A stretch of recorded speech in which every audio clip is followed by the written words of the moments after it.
Ayo kita sekarang berbuat, jangan kemudian hanya gara-gara untuk mengejar omset, mengejar kapital gitu, kemudian kita merugikan prinsip-prinsip kemanusiaan. Menghalalkan segala cara untuk mendapatkan keuntungan sebanyak-banyaknya, kemudian kita justru merugikan banyak orang. Saya kira itu. Pelaku UMKM lokal yang kini menjadi penyuplai utama permen sajen untuk kebutuhan ritual umat Hindu di Pulau Dewata. Menariknya, bahan baku utama permen berasal dari produk reject atau permen yang tidak layak edar dari Jakarta. Namun, jangan salah, permen ini bukan untuk dikonsumsi seperti pada umumnya, melainkan digunakan sebagai bagian dari sesaji dalam upacara adat di pura maupun rumah ibadah umat Hindu. Bagaimana caranya agar Banten ini juga mendatangkan manfaat untuk alam semesta, karena tanpa alam kita nggak sahih di dalam teks lontar kita bahwa bahan upokara itulah bahan-bahan yang terbaik. Nah kalau sekarang ada bahan-bahan upokara yang nggak layak akan kita konsumsi, akan kita jadikan sebagai lungsuran atau sebagai prasadam, maka sesungguhnya bahan itu juga layak kita persembahkan kepada Tuhan. Kita aja nggak mau menikmatinya pada gitu kan gitu jadinya gitu kan. Semestinya ya memang kita persembahkan adalah sesuatu yang memang layak. Layak untuk siapa? Layak untuk diri kita dan layak juga untuk alam semesta, layak juga untuk Tuhan. Jadi tidak ada kewajiban bahwa badan itu harus ada permennya.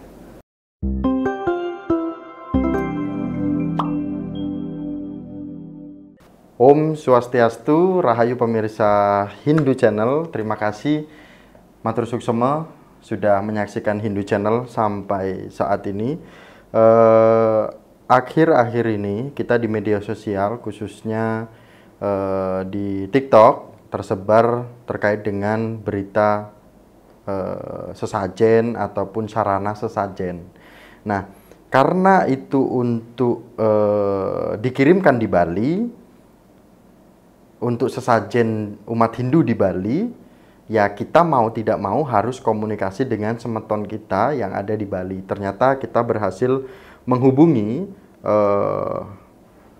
Pak Mangkudanu, yang nama panggungnya Jero Mangkudanu. Nama lengkapnya adalah Iwayan Sudarmo, nama kecil seperti itu. Nah, kita coba diskusi sederhana, santai, tetapi esensi dari nilai keagamaan Hindunya ada. Langsung saja kita sapa Jero Mangkudanu. Tastu. Om Swastiastu, Assalamualaikum. Akhirnya bisa ketemu Pak Mangku. Hindu Channel. Hindu Channel terakhir ketemu acara di Bali ya waktu itu. Di UDG, acara UDG di Solo. Ya. Kalau yang di Bali itu sudah lama. Sudah lama sekali. Tapi sehat Mas. Astunggar. Pak Mangkudanu, saya lihat di status-status WhatsApp-nya sibuk sekali. Ada kegiatan di penjara. Ada juga di tentang disabilitas. Boleh dikasih sedikit sebelum kita masuk ke pembahasan. Segitunya tugas penyuluh. Apalagi sebagai ketua umum Pokjalu agama Hindu. Terima kasih Mas Ikan Swastiastu, terima kasih pemirsa Hindu Channel. Jadi memang penyuluh itu kan ya kegiatannya sebenarnya kalau kita mengacu kepada tupoksinya memang ada beberapa item. Ada tusi konsultatif, informatif, edukatif, kemudian advokasi, dan terakhir ada administratif. Ya, kita kebetulan saya ya lebih banyak di Bangli, kemudian ada rumah sakit jiwa, ada lapas narkotika juga, kemudian ada yang memang dirawat di sana, jadi kita bantu saudara-saudara kita yang dirawat di rumah sakit jiwa yang ODGJ, baik yang lansia, psikososial maupun yang kena kasus nafsa gitu ya. Jadi untuk mereka bisa recovery, termasuk juga ada di lapas narkotika, jadi kita juga bantu mereka untuk bisa lebih ya kembali menyadari jati dirinya bahwa narkotika tidak pernah memberikan kebahagiaan. Jadi makanya sering di penjara. Sama memperjuangkan teman-teman ataupun adik-adik atau umat Hindu yang disabilitas untuk bisa masuk ke pura. Ini kan menarik. Ya betul. Jadi belakangan ini kita mengadvokasi warga kita gitu yang memang kan mengalami kendala ketika mereka ingin mendapatkan hak pribadinya untuk bisa beribadah. Ya sembahyang kehadapan Sang Hyang Widi Wasa. Jadi kita berusaha berkomunikasi dengan berbagai pihak bagaimana caranya agar umat kita yang mengalami kondisi yang tidak sebaik kita gitulah bisa hadir kemana-mana dengan sangat mudah, tapi mereka juga tetap bisa melakukan aktivitas persembahyangan. Gitu aja, Mas. Penyuluh ini penyelamat. Pak Mangkudanu, Juru Mangkudanu, ini yang menarik adalah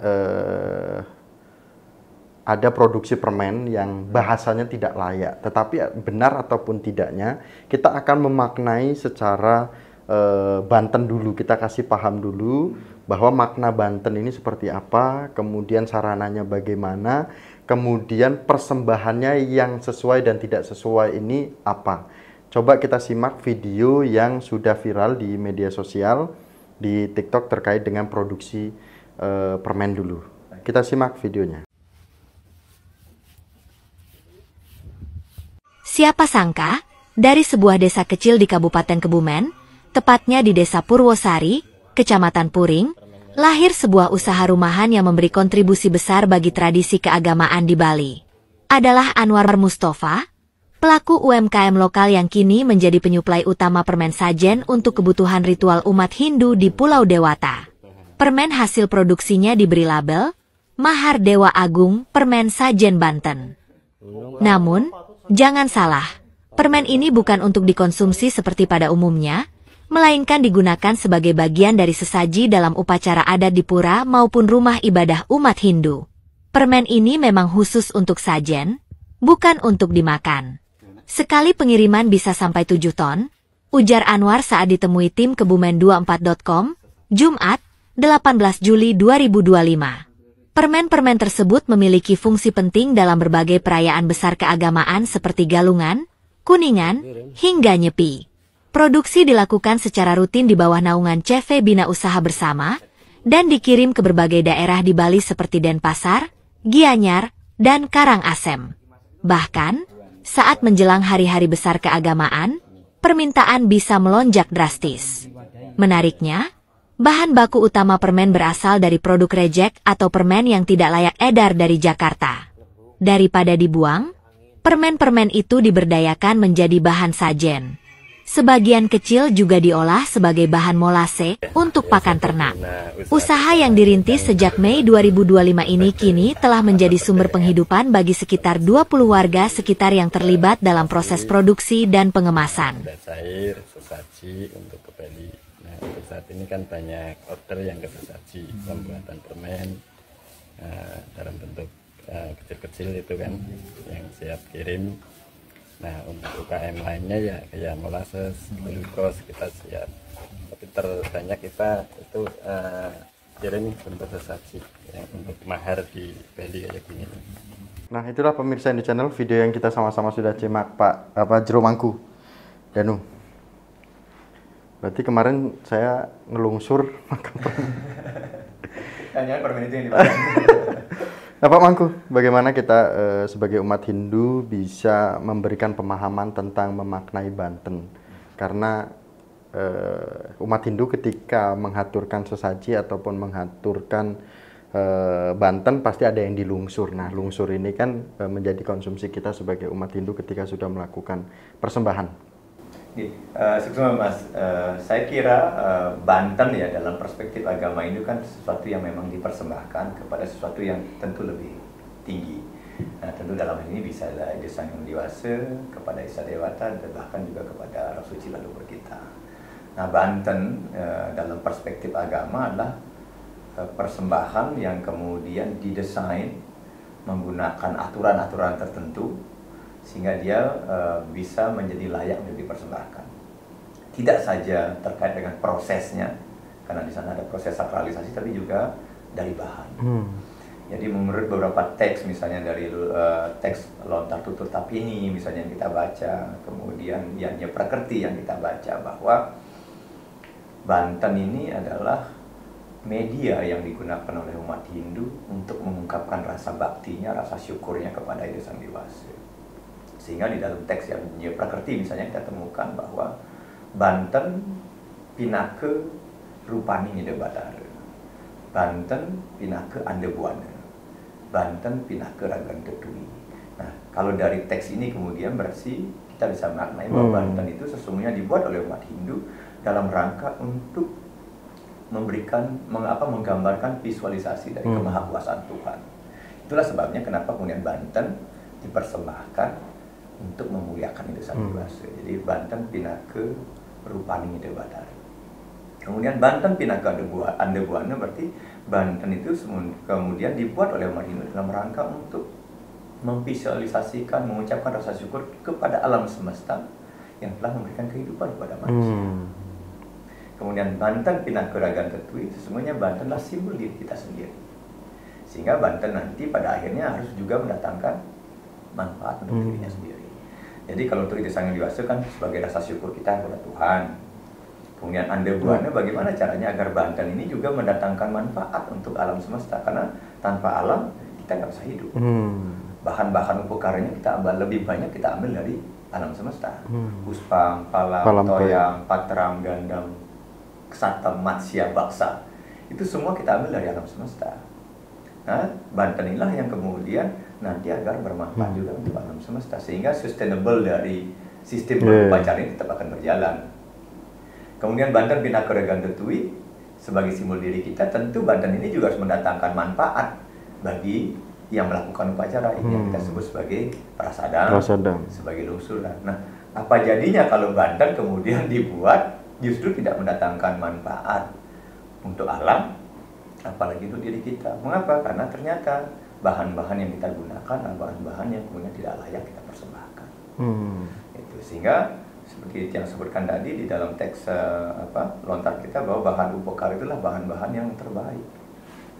Yang puspang, bunga yang sudah gak layu gitu, puspang, palam, buah yang segar, toyang berarti air yang masih suci diambil dari patirtan, gandam wewangian, kesatam biji-biji pilihan, beras pilihan, semuanya pilihan. Matsya ikan-ikanan, baksa hewan-hewanan yang kita gunakan, semua adalah bahan-bahan yang mestinya terpilih, sehingga nanti bisa mendatangkan manfaat untuk kita semua. Artinya gini Pak Mangku, ini kan banyak beredar di media sosial, tentu ada yang berstatement untuk manusia aja tidak layak, apalagi untuk Tuhan.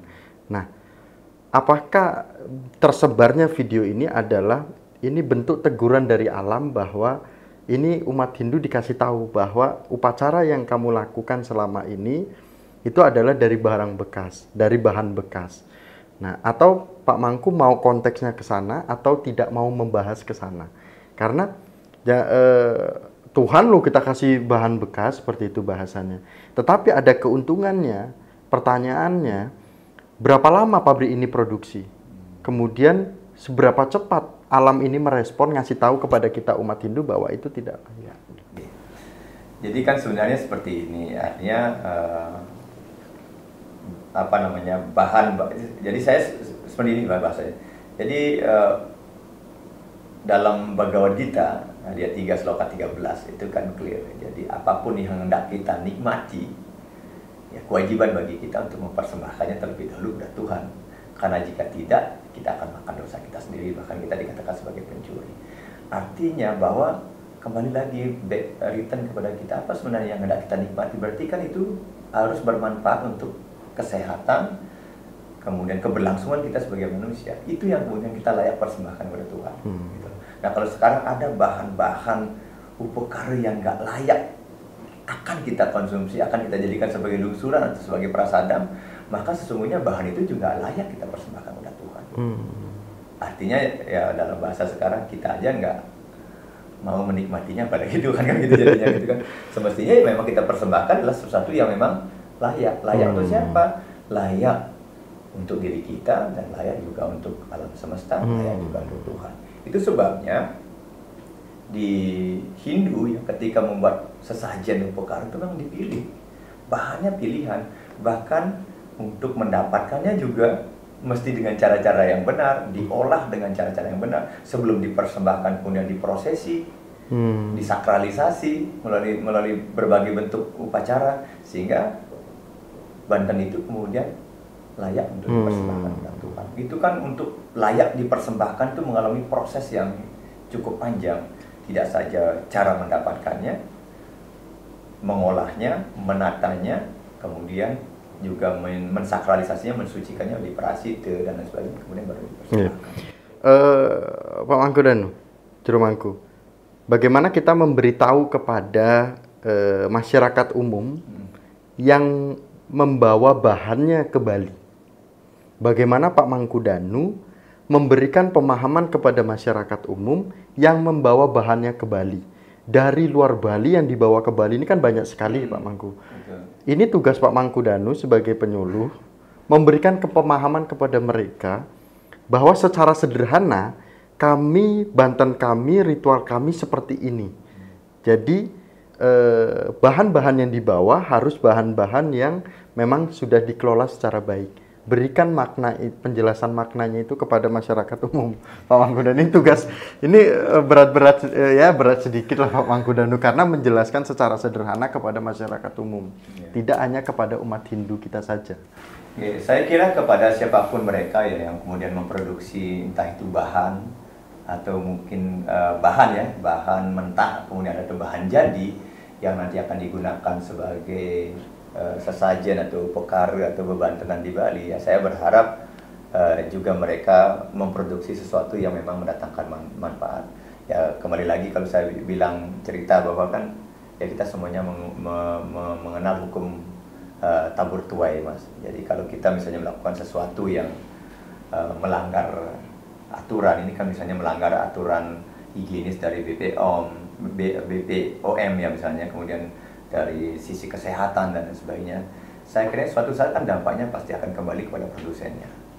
Satu, ayo kita sekarang berbuat, jangan kemudian hanya gara-gara untuk mengejar omset, mengejar kapital gitu, kemudian kita merugikan prinsip-prinsip kemanusiaan. Menghalalkan segala cara untuk mendapatkan keuntungan sebanyak-banyaknya, kemudian kita justru merugikan banyak orang. Saya kira itu. Karena gini Pak Mangku, jangan sampai ini tidak ada refleksinya untuk masyarakat Bali atau untuk umat Hindu kita sendiri.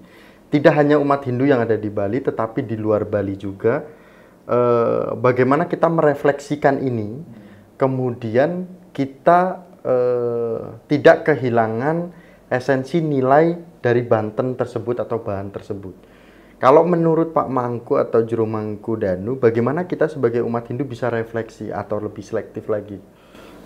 Saya kira begini, jadi ketika umat Hindu ingin membuat upokare, sesajen gitu ya, atau bebantenan, ya kita harus berani memastikan bahwa bahan-bahan itu satu ramah lingkungan, yang kedua kemudian minimalkan bahan-bahan yang berbahaya, apapun itu, mungkin tidak hanya permen ya, seperti yang viral ini, mungkin bahan-bahan yang lain juga, dupe misalnya kan pernah juga sempat viral, menggunakan bahan-bahan yang berbahaya dan lain sebagainya. Termasuk juga mungkin bahan-bahan yang lain, mungkin ada pengawet, pewarna yang kemudian yang agar lihat tampilannya itu glowing gitu, ternyata itu menggunakan bahan-bahan yang berbahaya. Tentu sebagai umat ya, yang mengajak untuk lebih selektif, kembali lagi melihat apakah kemudian bahan upokara itu layak kita persembahkan atau tidak. Karena bagaimanapun juga, toh juga nanti yang akan menikmati adalah kita. Akan menjadikannya sebagai sebuah lungsuran. Satu itu yang. Kemudian yang kedua, paling tidak upokara ini sisanya yang tak bisa kita nikmati juga bisa mendatangkan manfaat buat ekosistem alam semesta. Apalagi sekarang ada di Kementerian Agama ada istilah ekoteologi.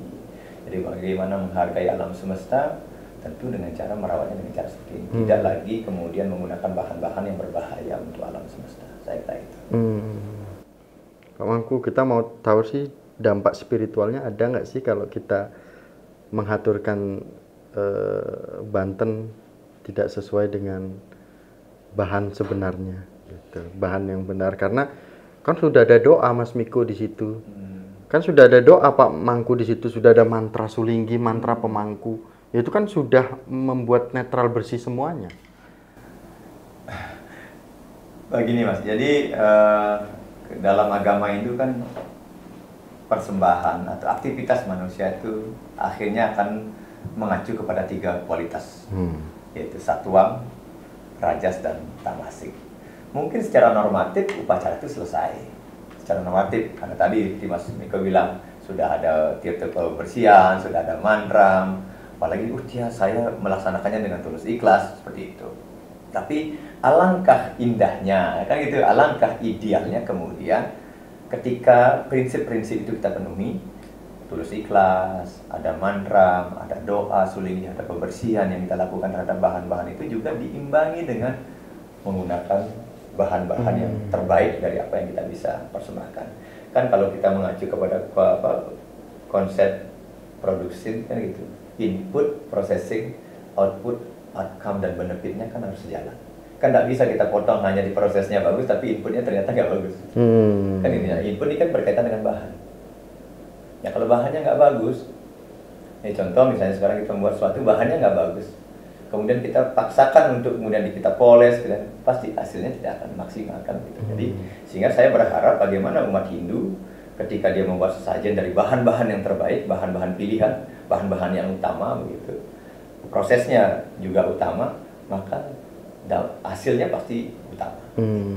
Jadi kan ini yang harus kita jaga dari awal. Tidak kita main hanya di sekedar selesai, kemudian sekedar meriah begitu saja, tapi juga bagaimana agar bahan-bahan yang kita gunakan sebagai Banten ini memang bahan-bahan yang berkualitas terbaik. Ya.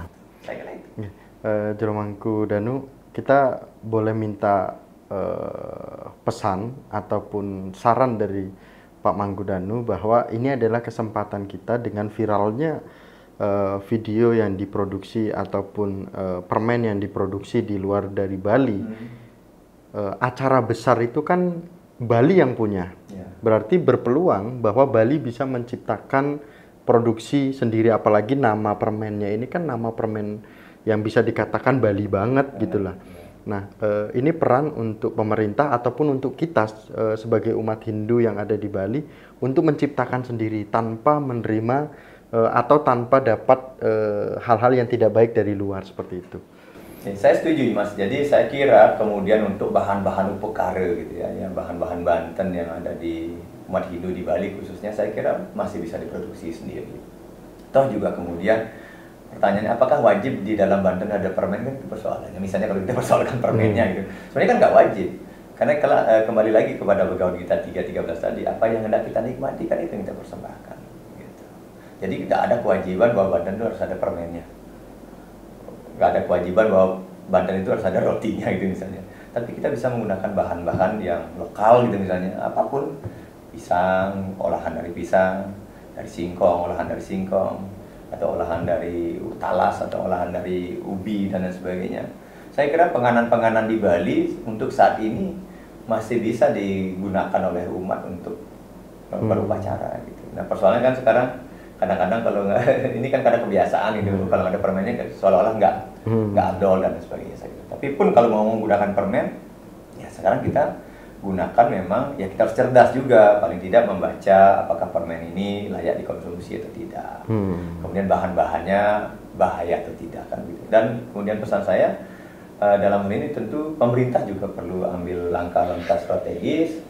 Jangan sampai kemudian bahan-bahan upekara atau bahan-bahan Banten yang digunakan umat Hindu di Bali justru kemudian terindikasi menggunakan bahan-bahan yang berbahaya. Tentu dari dinas-dinas terkait, saya kira perlu juga mengadakan ya semacam sidak, dan teman-teman dari yang terkait juga perlu menganalisis kembali apakah memang benar bahwa permen itu tidak layak digunakan, apalagi di berita kita akan baca itu menggunakan bahan-bahan yang kadaluarsa dan lain sebagainya. Saya kira itu. Matur suwun semua. Terima kasih Pak Mangku Danu, Jero Mangku Danu. Kita akan lihat terus update status WhatsApp-nya karena setiap hari itu kegiatan terus. Karena kalau sebenarnya banyak kesempatan untuk adalah istirahat aja dulu gitu kan. Istirahat dulu gitu kan. Tetapi Pak Mangku Danu, Jero Mangku Danu saya lihat sepertinya tidak istirahat. Makanya untuk saya meyakinkan bahwa Jero Mangku Danu itu sedang di lokasi, saya tadi WhatsApp, Om Swastiastu, Jero Mangku lagi di mana? Ternyata memang lagi melakukan pembinaan. Karena saya sebagai anak muda, Tiang sebagai anak muda ketika di Bali tentu ingin tokoh-tokoh kita yang ada di Bali itu memberikan literasi kepada Hindu Channel, dan Hindu Channel sebagai perantara untuk memberikan kepada umat Hindu di seluruh Indonesia. Mohon arahan, mohon bimbingan, Tromangku Danu, dan pemirsa Hindu Channel. Inilah diskusi kita bersama dengan Ketua Umum Pokjaluh Agama Hindu, karena beliaulah yang layak ataupun yang tepat bagi kita untuk bisa menjelaskan terkait dengan hal ini, karena peran dari penyuluh lah yang secara sederhana bisa diterima oleh kita sebagai umat Hindu di luar dari daerah, terutama anak-anak dan generasi Hindu. Kami tutup dengan Paramasanti bersama dengan Jero Mangku Danu. Paramasanti, Om Santi Santi Santi Om. Matur suksema.